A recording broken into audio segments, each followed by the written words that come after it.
Boa noite, queridos irmãos, a paz do Senhor Jesus. É sempre muito bom estar aqui, ainda mais numa época tão especial que é a celebração desses 5 anos. E eu louvo a Deus de ver a casa de Deus cheia de gente. Louvo a Deus pela obra do Senhor que está sendo realizada nesse lugar. Louvo a Deus pela tua vida. Louvo a Deus pelos pastores que aqui estão, homens.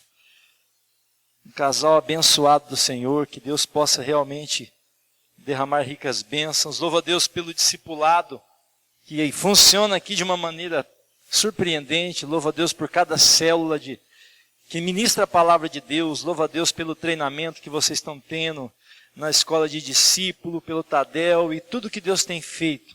É bênção do Senhor.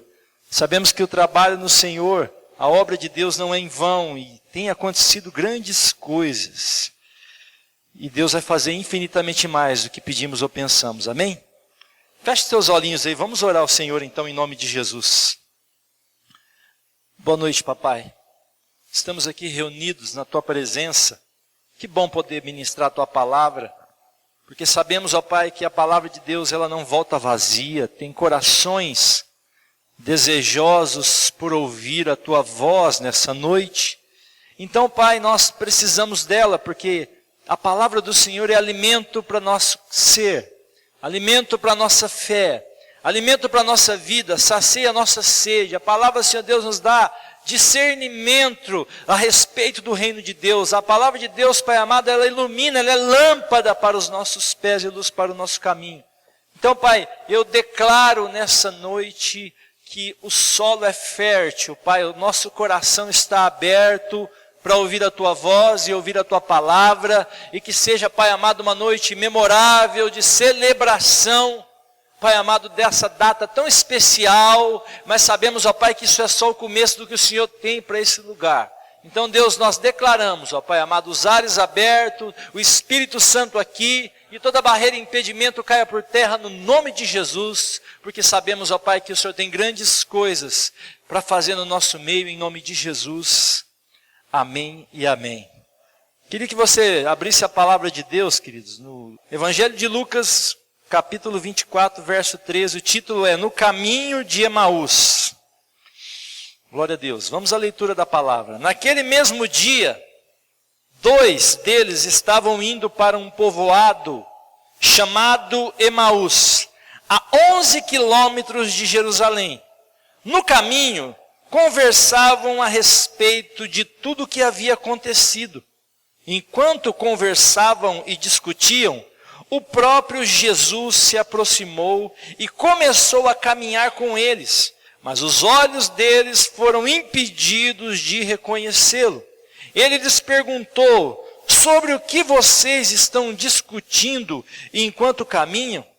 Eles pararam, com os rostos entristecidos. Um deles, chamado Cleopas, perguntou-lhe: você é o único visitante em Jerusalém que não sabe das coisas que ali aconteceram nesses dias? Que coisas? Perguntou ele. O que aconteceu com Jesus de Nazaré? Responderam eles. Ele era um profeta poderoso em palavras e em obras diante de Deus e de todo o povo. Os chefes dos sacerdotes e as nossas autoridades o entregaram para ser condenado à morte e o crucificaram. Nós esperávamos que era ele que ia trazer a redenção a Israel. E hoje é o 3º dia desde que tudo isso aconteceu. Algumas das mulheres entre nós nos deram um susto hoje. Foram de manhã, bem cedo ao sepulcro e não acharam o corpo dele. Voltaram e nos contaram ter tido uma visão de anjos que disseram que ele está vivo. Alguns dos nossos companheiros foram ao sepulcro e encontraram tudo exatamente como as mulheres tinham dito, mas não o viram. Ele lhes disse: como vocês custam a entender e como demoram a crer em tudo que os profetas falaram. Não devia o Cristo sofrer essas coisas para entrar na sua glória? E começando por Moisés e todos os profetas, explicou-lhes o que constava a respeito dele em todas as Escrituras. Ao se aproximarem do povoado para o qual estavam indo, Jesus fez com quem ia mais adiante, mas eles insistiram muito com ele: fique conosco, pois a noite já vem e o dia está quase findando. Então ele entrou para ficar com eles. Quando estava à mesa com eles, tomou o pão, deu graças, partiu e deu a eles. Então os olhos deles foram abertos e o reconheceram, e ele desapareceu na vista deles. Perguntando-se um ao outro: não estava queimando o nosso coração enquanto ele nos falava no caminho e nos expunha as Escrituras? Levantaram-se e voltaram imediatamente para Jerusalém. Ali encontraram os 11 e os que estavam com eles reunidos e diziam: é verdade, o Senhor ressuscitou e apareceu a Simão. Então os dois contaram o que tinha acontecido no caminho e como Jesus fora reconhecido por eles quando partia o pão. Interessante esse texto bíblico, queridos. Interessante essa passagem, porque ela traz aqui uma perspectiva humana a respeito dos acontecimentos. Ela traz aqui, nós podemos avaliar quando lemos aqui o texto bíblico, que existia no coração desses dois discípulos uma certa tristeza, uma angústia, uma frustração e um sentimento de abandono. Literalmente, eles se sentiam como órfãos. E aquilo que foi descrito, e aquilo que foi dito, e aquilo que foi anunciado, explicita muito bem o que eles estavam sentindo no seu coração a respeito de uma grande expectativa ao qual eles tinham a respeito de Jesus e a respeito do que acontecera. Então, nitidamente, a gente vê aqui dois discípulos completamente angustiados, frustrados, com um coração pequeno, com um jeito, de derrotado, caminhando. E é interessante que eles saíam de Jerusalém e iam para uma aldeia chamada Emaús. E é interessante essa conversa, porque nós precisamos meditar um pouco a respeito das coisas de Deus. Nós temos expectativas, sim, temos desejos no coração, temos vontades, mas nós temos que entender que os planos e projetos de Deus são maiores e mais elevados do que os nossos. É interessante, querido, que às vezes, esses dias eu ministrei na igreja, quem que faz cálculo, projeto ou qualquer previsão para as coisas acontecerem de uma forma que a gente não quer? Exemplos. Não é? Ninguém chega e fala assim: o meu sonho para o ano que está acontecendo é que eu passe por muita luta. Ninguém faz isso. Todo mundo quer que a coisa seja boa, todo mundo quer que aquilo que ele deseja aconteça, todo mundo quer que a família prospere, todo mundo quer crescer, todo mundo quer bênção, todo mundo quer contar testemunho, mas se a gente avaliar, não é? Toda a palavra de Deus, ela é inspirada. E é interessante porque, quando você avalia o que Jesus disse, ele fala a respeito de que nós somos fortes, não porque nós não vamos passar por nada do que os outros passam, é porque nós temos um alicerce sólido, firmado em Deus. Ou seja, a questão da nossa fé em Deus não está vinculada a não ter luta, a não ter sofrimento, a não passar por dificuldades, não, está vinculada em que Deus nos fortalece diante de tudo isso. Deus não faz com que a gente fique numa redoma, num lugar blindado para que os problemas não venham. Não, Ele trabalha dentro do nosso coração para que a gente tenha força para sobreviver, para vencer diante das situações que acontecem. Então, a nossa fé nos transforma em mais que vencedores, porque maior é o que habita em nós do que tudo o que acontece fora daquilo que a gente entende do que é o reino de Deus. Então Jesus, ele foi muito claro nas Escrituras. Ele falou que curava, que libertava, ele falou que veio salvar, ele falou que veio para libertar o cativo, ele falou que veio para curar o enfermo. E principalmente ele falou a respeito da implantação do reino de Deus. Mas diante daquilo que Jesus falara, ele também alegou que era necessário que o Filho do Homem viesse, padecesse, fosse entregue às autoridades, que morresse numa cruz e ao terceiro dia ressuscitara. Mas sabe o que eu vejo, querido? Nós temos dificuldade de absorver notícias que a gente não gosta de ouvir. Para os discípulos, essa parte da ministração era uma parte que não interessava. Sabe por que não interessava? Porque em todas as situações, Jesus nunca demonstrou nenhuma fraqueza, ele nunca demonstrou nenhuma atitude de que ele foi derrotado. Vinham os fariseus com perguntas a respeito de charadas, de peguinhas, para poder envergonhar Jesus. E tudo, Jesus respondia de uma forma que ele, com autoridade. E eles perguntavam, é lícito pagar tributo a César? Toda hora vinha alguém. E Jesus, de uma forma sempre soberana e poderosa, se safava de tudo. E ele teve autoridade para chegar no templo, aonde se comprava, aonde se vendia ali animais, para que pudesse sacrificar, um comércio da fé. E ele chegou lá e falou, a casa do meu pai será chamada casa de oração, sem que nenhuma voz e ninguém tivesse a autoridade de chegar lá e contestar o que ele falava.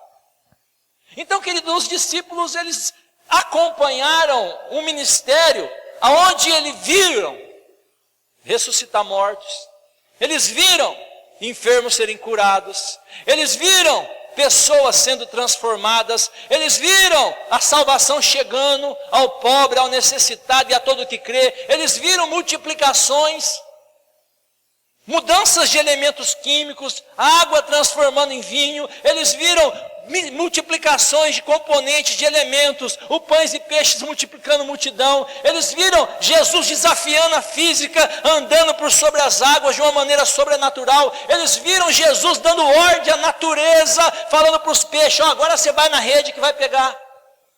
Então, querido, quando eles olhavam para Jesus, caminhando com Jesus, eles se sentiam imbatíveis. Por quê?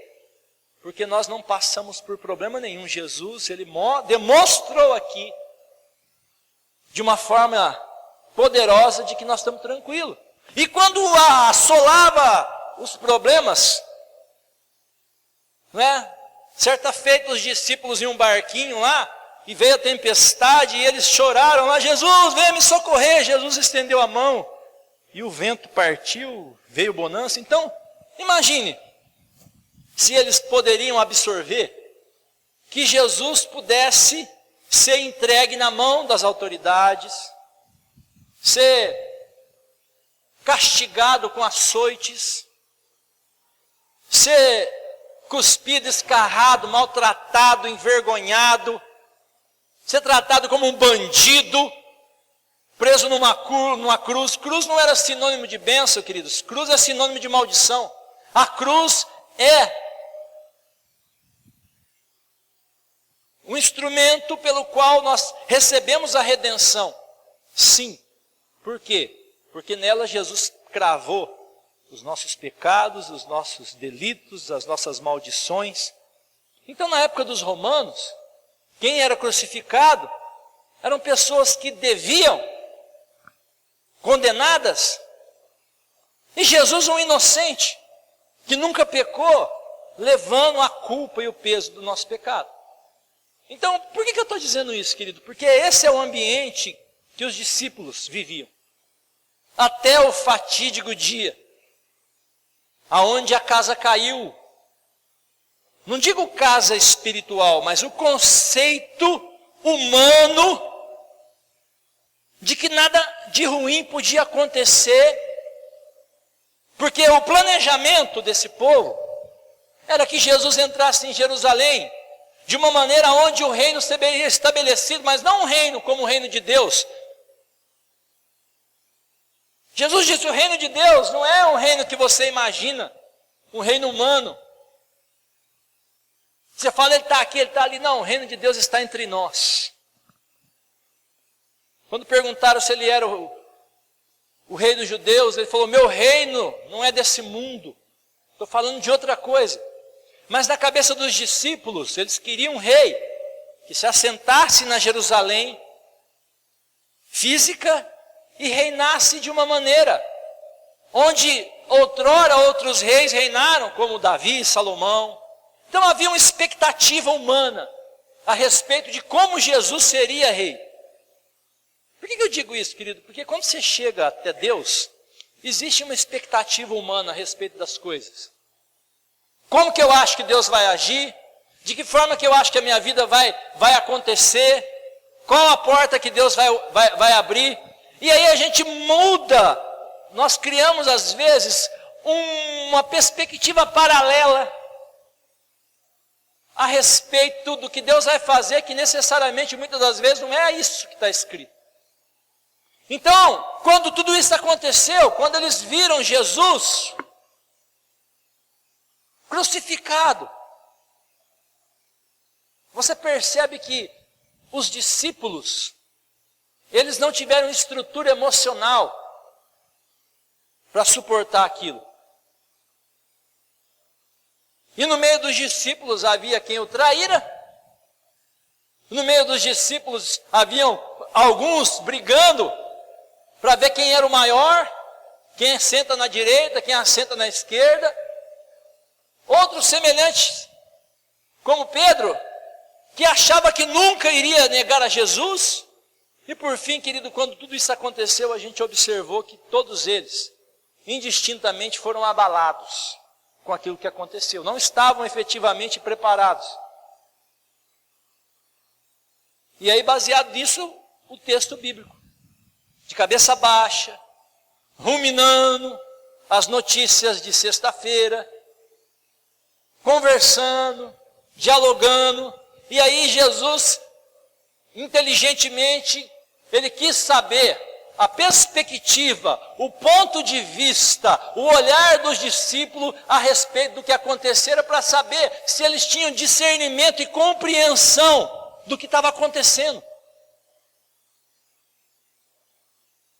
Porque quando você olha com o olho humano, você se limita a olhar aquilo que você vê. Mas a palavra de Deus fala que nós estamos assentados com Cristo nos lugares celestiais. Então, quando eu olho com os olhos de Deus, eu consigo contemplar muito mais do que simplesmente um olhar humano. E por que eu estou pregando isso para você? Porque às vezes, querido, Deus está fazendo coisas tremendas na tua vida, mas o teu foco, o teu olhar, o teu entendimento não consegue compreender. Olha que paradoxo, olha que loucura. Jesus já havia ressuscitado. E os discípulos estavam chorando ainda, eles estavam atrasados. Literalmente eles estavam atrasados. E qual que é o problema? O problema é que quando você perde o foco da fé, quando você deixa de acreditar no que Jesus disse, quando você tira o foco da palavra de Deus, quando você não crê e você tem as suas próprias convicções, você começa a ter uma visão distorcida. E aí, você não consegue se apropriar do que Deus fez.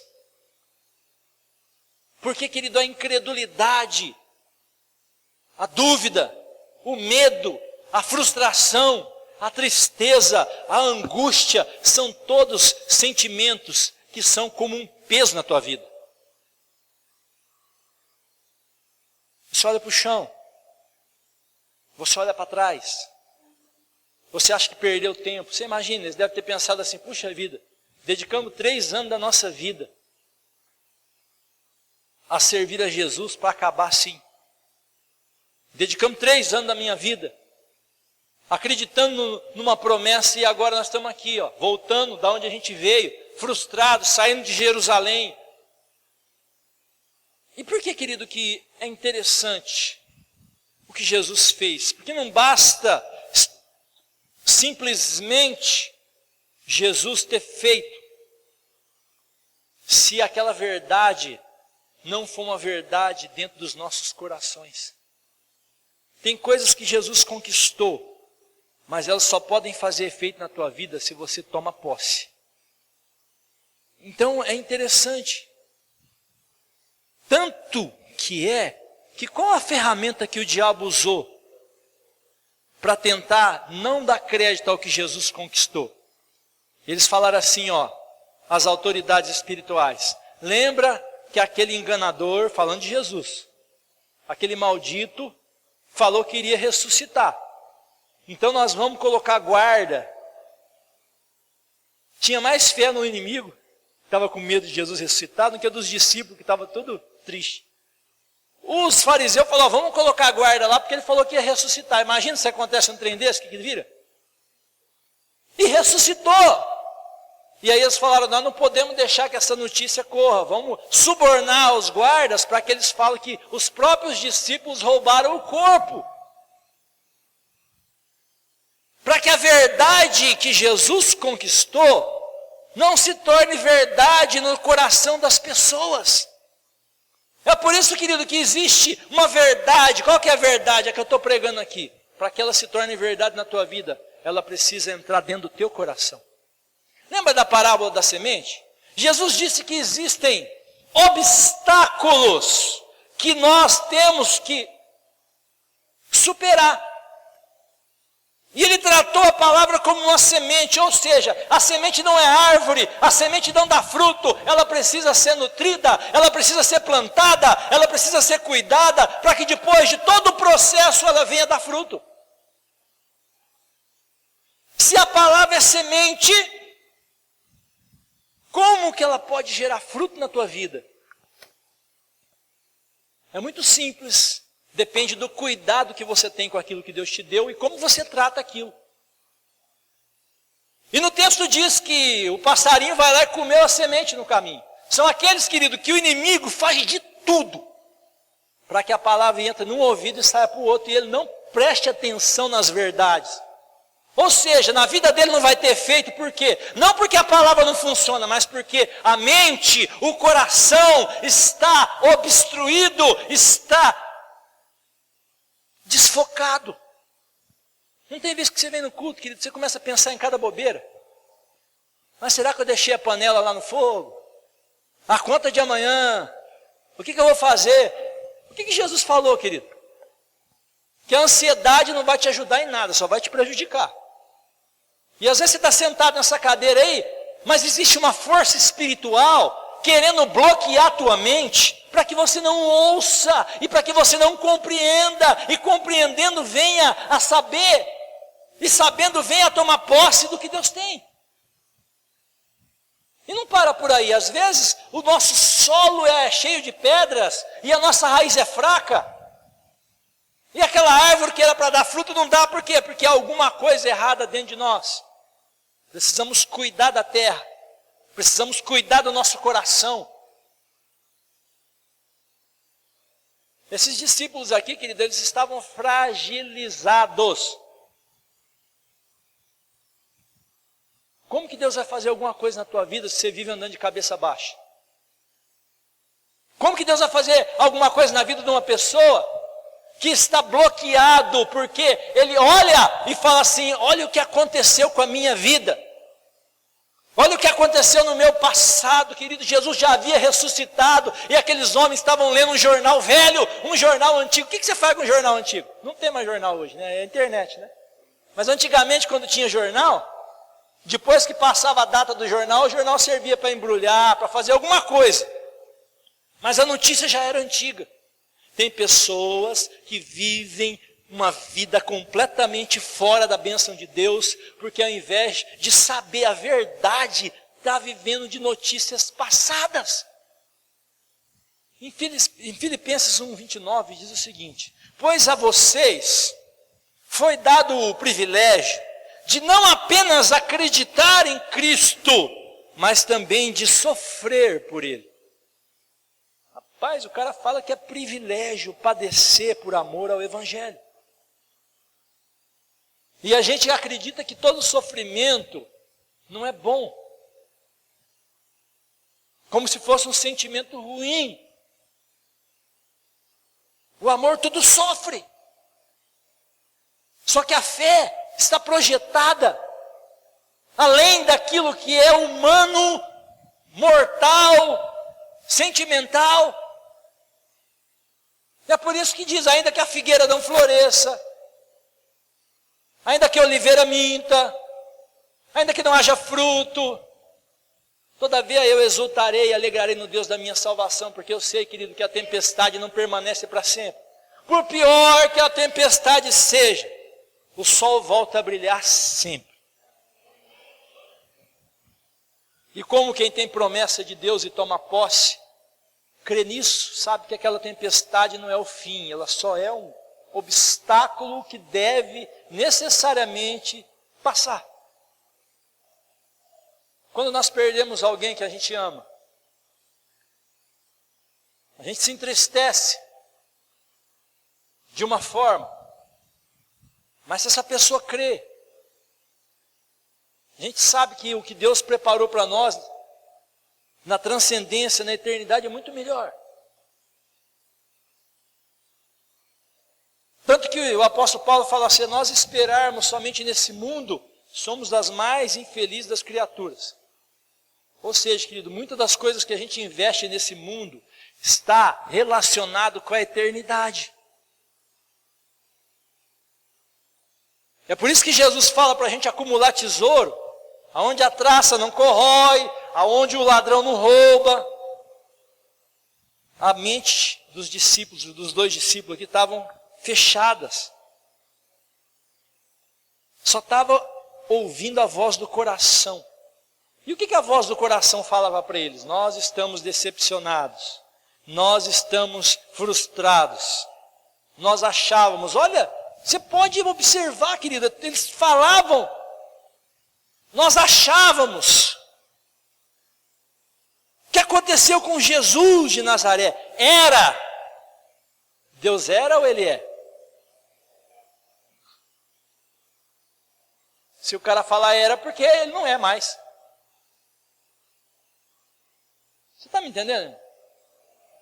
Olha os camaradas aqui, ó, olha a fé deles, ó. Acreditávamos que ele era um profeta poderoso, em palavras diante de Deus e de todo o povo. Mas a maldade, mas os nomes inescrupulosos, mas o mal venceu na cabeça deles.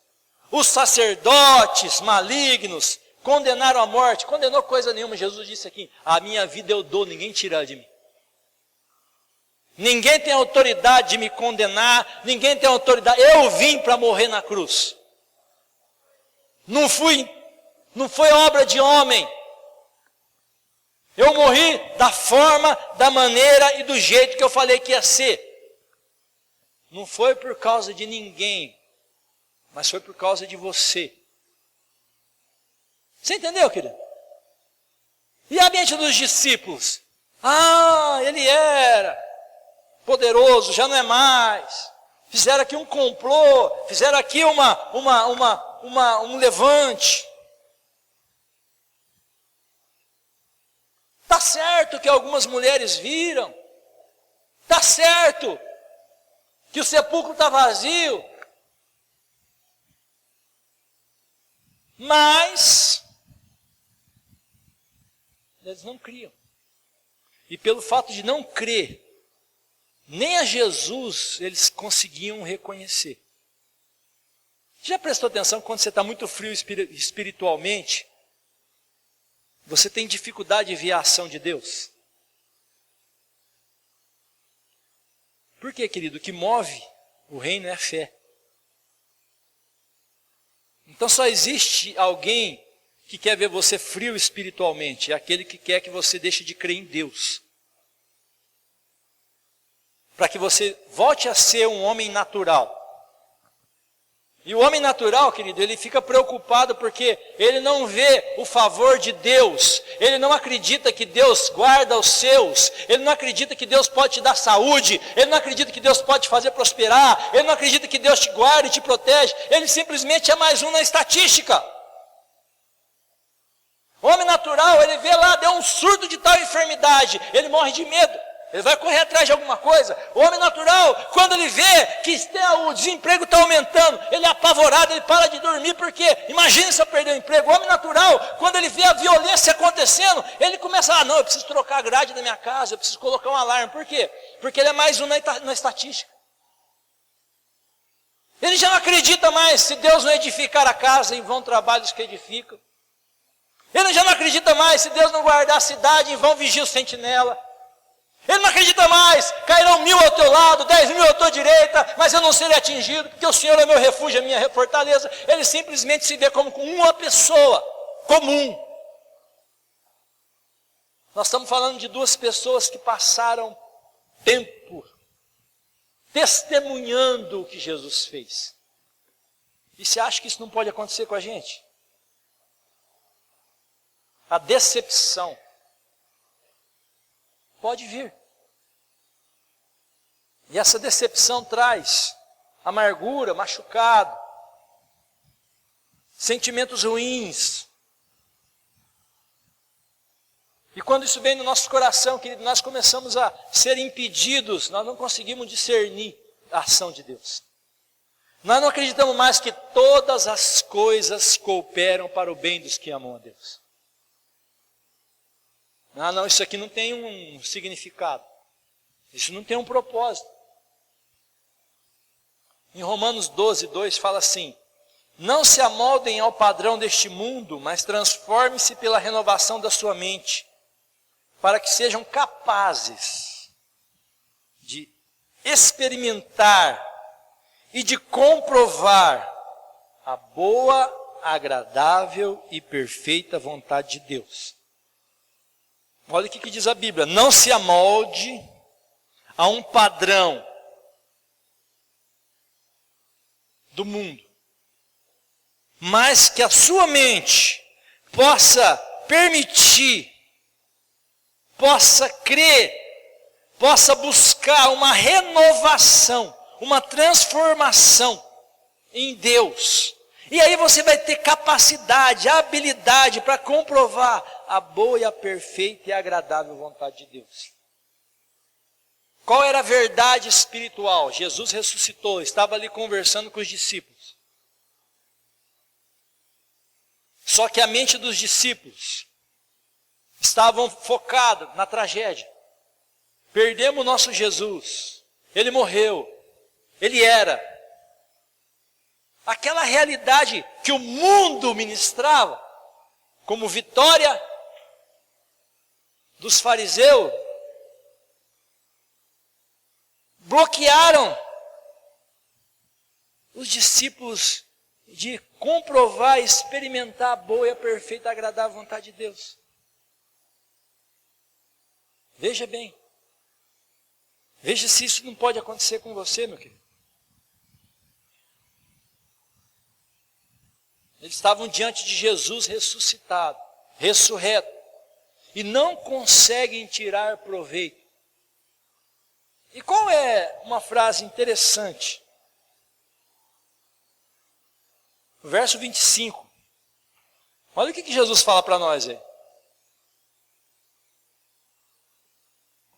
Como vocês custam a entender e como demoram a crer em tudo o que os profetas falaram, em tudo o que a Bíblia diz. Existe às vezes um retardamento espiritual. Qual é a preocupação de Jesus, querido? Às vezes nós custamos a entender e demoramos para crer. Isso chama falta de maturidade espiritual. Por que eu estou dizendo isso, querido? Porque tem muita coisa que Jesus já fez. Porque o segredo de muita coisa que vai ser liberado na tua vida, querido, é quando você crê de todo o coração e não permitir que a dúvida, que o medo, que o que as outras pessoas dizem, sabe, é você não ficar olhando para notícias que já passaram. A palavra de Deus fala, deixando as coisas que para trás ficaram, eu sigo em direção ao alvo da minha vocação. Sabe, querido, por quê? Porque eu tenho certeza que muitas vezes na tua vida vem um sentimento assim, será que está valendo a pena esse caminho que eu estou seguindo? Qual era a promessa? Jesus disse para os discípulos, não deixei Jerusalém até que a promessa do Espírito Santo venha. Fica aqui reunido. Vai vir o Pentecoste, vai vir o derramar do Espírito Santo. E o que os discípulos estavam fazendo? Saindo de Jerusalém. Espiritualmente, querido, Jerusalém tem um significado. É a cidade de Deus. Havia uma promessa para os discípulos permanecerem no centro da vontade de Deus. E é interessante, querido, que baseado numa mentira, baseado numa notícia que já tinha passado, Jesus já havia ressuscitado, os discípulos estavam frustrados, angustiados, decepcionados, e eles estavam saindo de Jerusalém para ir para uma aldeia sequer, e eu imagino que eles iriam voltar a fazer tudo aquilo que um dia eles disseram, não vou fazer mais, porque hoje eu tenho um novo caminho, e o meu caminho é Jesus. Lembra de Pedro? Como que Jesus chamou a Pedro? Naquela emblemática pescaria, aonde aquele homem numa noite fatídica passou a madrugada inteira tentando pescar, sustentar a vida dele, e ele disse assim, não conseguimos. Não está dando certo. Aí ele para o seu barquinho lavando as redes no mar da Galileia. Jesus vai lá, ministra uma palavra poderosa e diz, agora você volta lá e joga a rede que você vai pegar. E o que acontecera? Aquele homem teve uma pescaria sobrenatural. E ele ficou com medo, ele falou, quem que é esse que o mar obedece? Afasta de mim, Jesus, eu sou um pecador. Aí Jesus disse para ele assim, a partir de hoje, você vai ser pescador de... Quem que falou isso? Quem que falou isso? O que aconteceu com Pedro depois que ele negou Jesus? Ele voltou, levou os discípulos junto e foi voltar a pescar. Jesus falou que era para ele voltar a pescar? Jesus falou o quê? Você pescador de... Já percebeu, querido, quando você está frustrado, angustiado, triste, a primeira coisa que coloca na tua mente é assim, eu não estou apto mais para fazer a obra de Deus. É o Espírito Santo que fala isso para você? Ou é o Satanás? Primeira coisa que a pessoa faz é abandonar o propósito de Deus. Aconteceu com Pedro. Pedro frustrado, com culpa nas costas. Neguei Jesus. Não sirvo para nada. Eu sou um traíra, eu sou um Zé Ruela, eu sou qualquer coisa menos discípulo. Eu não sou apto, eu não tenho capacidade. Eu imagino quanto que o diabo usou a primeira pessoa para acusar, achando que a voz era dele, mas o mal. Ele foi lá pescar. E te pergunto, pegou? Rapaz, se já não estava dando certo no começo, e Deus falou, a partir de hoje você vai ser pescador de homem. Ele vai lá tornar a fazer aquilo que não estava dando certo. Não é um cabeçudo? E quantas vezes nós fazemos isso? Não deu certo, eu estou frustrado com alguma situação aqui, eu vou voltar a fazer o que eu fazia. Aí o que aconteceu, querido? Quem que apareceu lá na margem? Joga à direita. Aí pegou 153 peixes. Aí todo mundo falou, é o Senhor.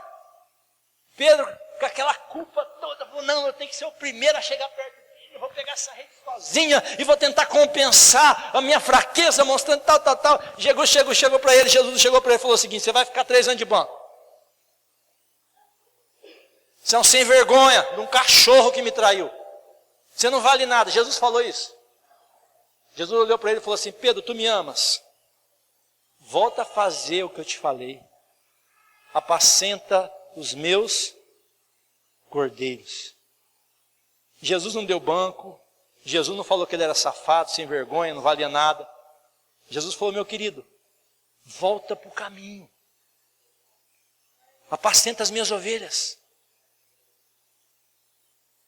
Olha que benção. Volta para Jerusalém. O Espírito Santo vai vir. Recebereis virtude e poder. A alegria voltou, querido. E é isso que o Espírito Santo está dizendo. Pare de dar conversa para vozes que não são as vozes da palavra. Pare de ficar se condenando, frustrado por alguma coisa. Você está lendo o jornal de ontem. Você está lendo o jornal de sexta-feira, domingo Jesus ressuscitou e você está lá. Você viu o que aconteceu?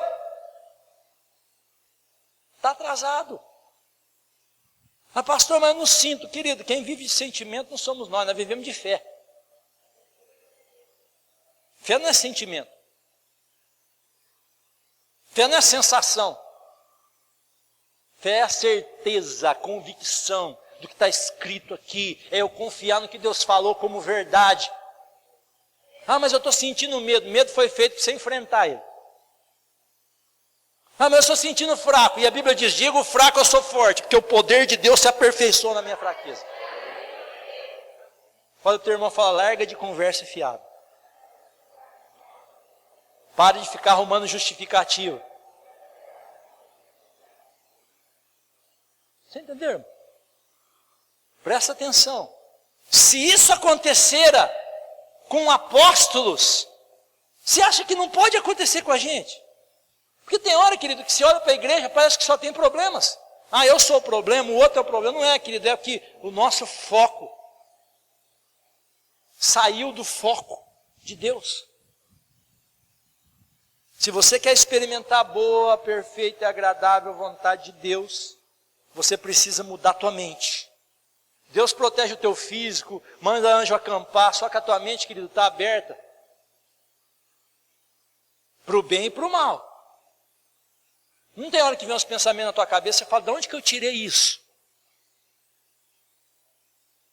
Mas por que vem? Não sei por que vem, querido, mas que você tem poder para controlar, tem. O que Deus falou para Caim? Falou: Caim, eu gosto muito de falar disso.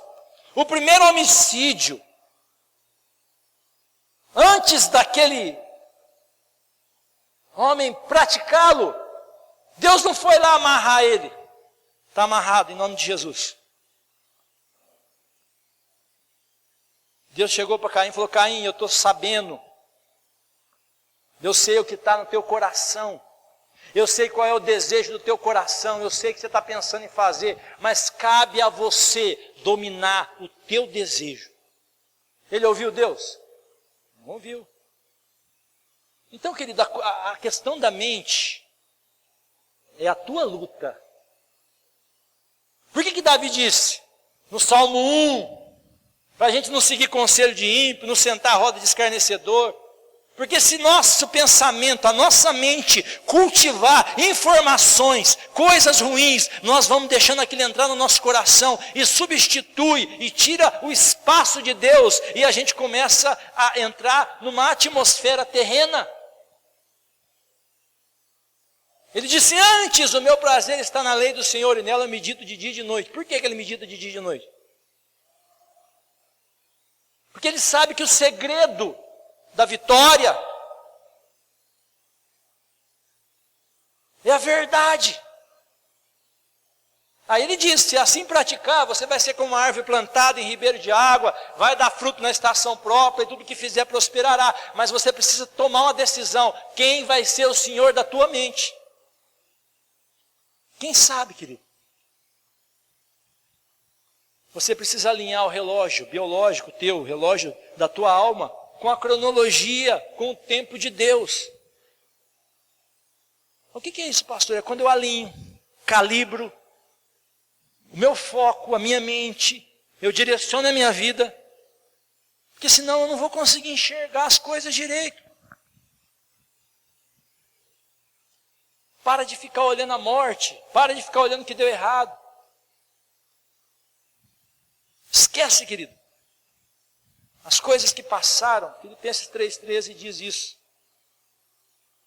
Eu esqueço das coisas que ficaram para trás e avanço para as que estão diante de mim. Deus envia anjos, dá oportunidade. Mas às vezes a gente não enxerga. Às vezes a nossa mente está bloqueada e Deus quer destravar você nessa noite. Deus vai mudar, querido, o choro em riso, a morte em ressurreição, a tristeza em alegria. Dê a chance para Deus mostrar para você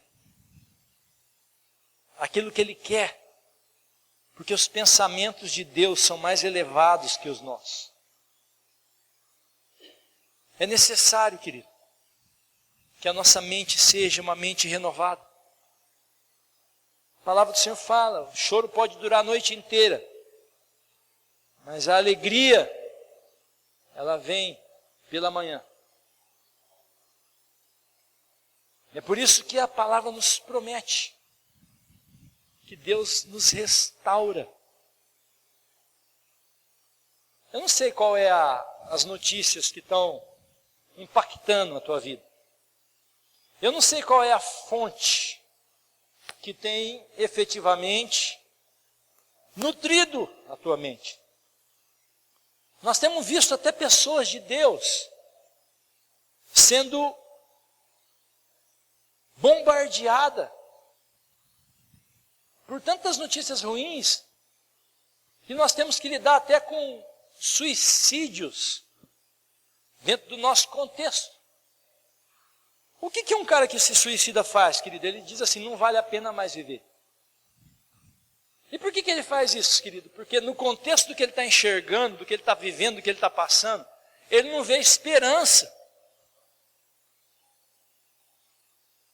Quando os problemas se agigantam, quando as situações elas não se transformam, quando coisas que a gente espera não acontecem, quando frustrações e coisas semelhantes a essa vêm no nosso coração. Romanos 8:28 eu já li aqui, querido. Sabemos que Deus age em todas as coisas para o bem daqueles que o amam, dos que foram chamados de acordo com o seu propósito. Fala assim, dos que foram chamados de acordo com o seu propósito. Às vezes a gente acredita que todas as coisas cooperam para o bem, mas a gente não está no propósito. E aí a gente não entende, mas se tudo acontece, qual é o significado daquilo? Qual é o significado disso? Qual é a intenção? Eu tenho certeza, querido, que Deus não vai te deixar na dúvida. Mas é necessário que você o busque. Lembra daquela passagem de Josué? Josué tinha uma promessa infalível de que não haveria inimigo capaz de destruir. Porém, era necessário que andasse segundo as instruções de Deus. E por um descuido de um dos seus soldados, o Acanzão lá chegou e roubou e furtou uns negócios lá, e eles foram por uma batalha num exército pequeno e receberam uma derrota. Josué chorou, falou, Deus, como é que o Senhor prometeu? E agora? Falou assim, ó, para de chorar. Tem pecado no meio do povo. Desobedeceram a mim. A derrota não foi fraqueza, a derrota foi desobediência. Vai lá e acerta a casa. Por que Josué conseguiu ter discernimento? Porque ele foi lá buscar em Deus. Se ele tivesse ficado nessa paranoia, ai, não vou mais porque Deus fez, prometeu e não cumpriu. Não, ele foi lá e falou, não, eu preciso saber o porquê. E aí Deus revelou para ele, ó, fizeram o que é errado. Não foi o propósito. Está fora do propósito. E ele foi lá e corrigiu. É uma questão de decisão. É uma questão de compreensão. É uma questão da gente estar com Jesus incondicionalmente. E é interessante que o texto diz que quando se aproximaram do povoado, Jesus fez com que ia mais adiante. Mas, querido, a palavra já estava pegando fogo no coração deles, como está pegando o teu. Eles falaram, rapaz do céu, tem um negócio estranho nesse cara aí. Esse cara é de Deus, hein? Estou indo ali. Não. Não vai não. Vamos aqui. Insistiram. Fica conosco. Pois a noite vem. O dia está quase terminando. O que Jesus falou, querido? Pede, dar-se-vos-á. Mesmo se aquele povo compreender direito, chegaram para Jesus e falaram assim, Jesus, fica conosco.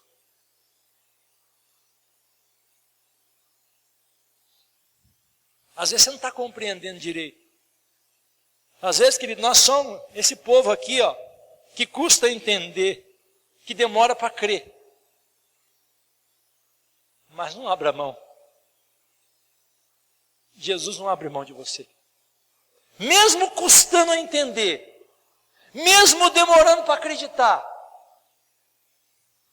eles falaram, fica conosco, fica comigo. Aí Jesus entrou, estavam sentados à mesa, tomou o pão e deu graças e partiu. Na comunhão com Jesus, na presença de Deus, no relacionamento íntimo com o Altíssimo, no partir do pão, os olhos deles foram abertos. Você vê, querido, como que é importante, mesmo em momentos difíceis da tua vida, você não abrir mão. O que fez a diferença entre a ignorância, as trevas e a revelação da verdade? Porque o fato já havia acontecido, Jesus já havia ressuscitado. Foi a questão de não abrir mão. Fica comigo, Jesus. Venha para a intimidade. Eu não quero ser alguém só que te andou no caminho contigo. Eu quero que você entre na minha vida. Eu quero que você entre na minha casa. Eu quero que você venha fazer parte do meu convívio. Eles convidaram, venha Jesus, fica comigo essa noite. Por que, querido, que Jesus escolheu a ceia para abrir o olho daquele pessoal? O relacionamento. Eu pergunto para você, querido, qual é o momento em que muitas coisas você compreende, se não é o momento que você está na intimidade com Deus? Parece que faz assim, ó. É o momento que você entra na presença de Deus. Imagine que o que eu estou ministrando para você é o mesmo que Jesus ministrou para os discípulos. O que fez a diferença é quando eles falaram, não, fica comigo. Pode entrar. O que você cantou aqui? Você é bem-vindo aqui. A casa é tua, pode entrar. Então, espera aí. Pode vir. Espera aí. Pode entrar. Espera aí. Fica comigo. Então, querido, tem muita coisa que você está vivendo e às vezes você não consegue compreender direito as coisas. E o que Jesus está nos mostrando? Para os teus olhos espirituais abrir, você precisa entrar na intimidade com Ele. Você precisa de relacionamento com Deus. Porque tem muita coisa que você já ouviu e já parou de acreditar. Tem muita coisa que você vivia, já não vive mais. Mas a partir do momento que você busca a presença de Deus, os teus olhos são abertos novamente. Aquele manto de incredulidade, aquele manto de aflição, de angústia, de falta de paz vai embora. Por quê? Porque a presença de Deus chegou. E olha o que os discípulos disseram aqui, depois que os olhos forem abertos. Não queimava o nosso coração enquanto Ele nos falava no caminho e expunha as Escrituras? imediatamente levantaram-se e voltaram para Jerusalém, que era o lugar aonde é o lugar da promessa. Foram lá e voltaram, falaram: ó, Jesus ressuscitou para mim. Jesus ressuscitou para quem crê, para quem acredita. Para quem não crê, querido, para quem não acredita, para quem os olhos estão fechados, ele vai continuar com aquilo, com a notícia velha do jornal. Quem é você? O que você vai fazer com essa palavra, meu filho? Tem muita coisa que Deus tem preparado para a nossa vida. Nós não estamos falando, querido, de ambiente, de lugar, nós estamos falando de reino de Deus. E o reino de Deus, ele movimenta. Jesus disse: nós somos o sal da terra, a luz do mundo. Não se pode esconder uma luz debaixo, mas se coloca num velador, para que ilumine todo o ambiente. A ação de Deus, Deus age para o bem daqueles que o amam e dos que são chamados para o seu propósito. Rapaz, você está fazendo a obra de Deus, querido. Você está fazendo a vontade de Deus. Você ama a Deus. Pode crer que nada na tua vida é por acaso. Até as tuas aflições têm um significado. E para quem não está fazendo, querido, é muito simples. A porta está aberta. Se você abrir a porta do teu coração e falar: fica comigo, você vai começar a enxergar muita coisa que você não enxergava. Vamos ficar de pé e orar em nome de Jesus?